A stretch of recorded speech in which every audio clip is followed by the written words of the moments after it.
আসসালামু আলাইকুম, আমি শামস। 2-3 দিন একটু ব্যস্ততা এবং পারিবারিক ফাংশনের কারণে আসলে বেড ডেলিভারি কারোটা দিতে পারি নাই। এখন আজকে থেকে আবার শুরু করছি ডেলিভারি দেওয়া। এই যে আমার হাতে যে বেডটি দেখতে পাচ্ছেন, এটা চলে যাবে ইটালিতে। জসিম ভাই আমার এর আগেও আরও 2টা বেড নিচ্ছে, এখন আরও 2টা বেড নিতেছে।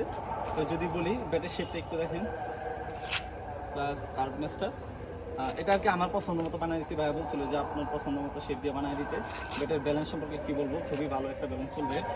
আশা করি যে মানে বেডটা ধরলে ছোটো ছোটো ভাব আসে, আর ধরলে বোঝাই যায় না যে এই বেডের ওজন আর কি 970 গ্রাম। তিনি চাইছিল 50, কিন্তু 20 গ্রাম বেশি হয়ে গেছে। তো ছিদ্র করলে অবশ্য কমে যেত, কিন্তু ছিদ্র করি নাই, কারণ কাঠটা হলো কাঁচা।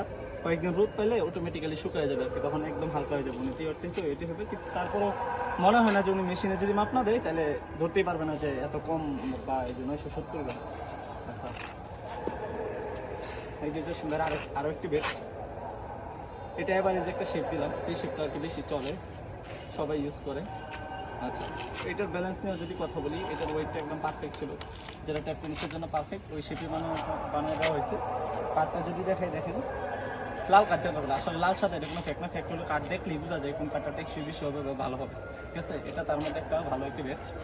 এটার ব্যালেন্সও অনেক ভালো। তো আশা করি যে 2টা বেড জসিম ভাই নিয়ে অনেক জিতছে আর কি, যেটা বলা যায়। ভাই জিতছেন, আপনার সমস্যা নেই। আপনি খেলার পরে রিভিউ দিবেন, এবং বেডটা যদি দেখে থাকেন অবশ্যই আপনি কমেন্টে জানাবেন যে শেপটা পছন্দ হচ্ছে। এই যে দেখুন 2 বেডের শেপ। ঠিক আছে, আসসালামু আলাইকুম।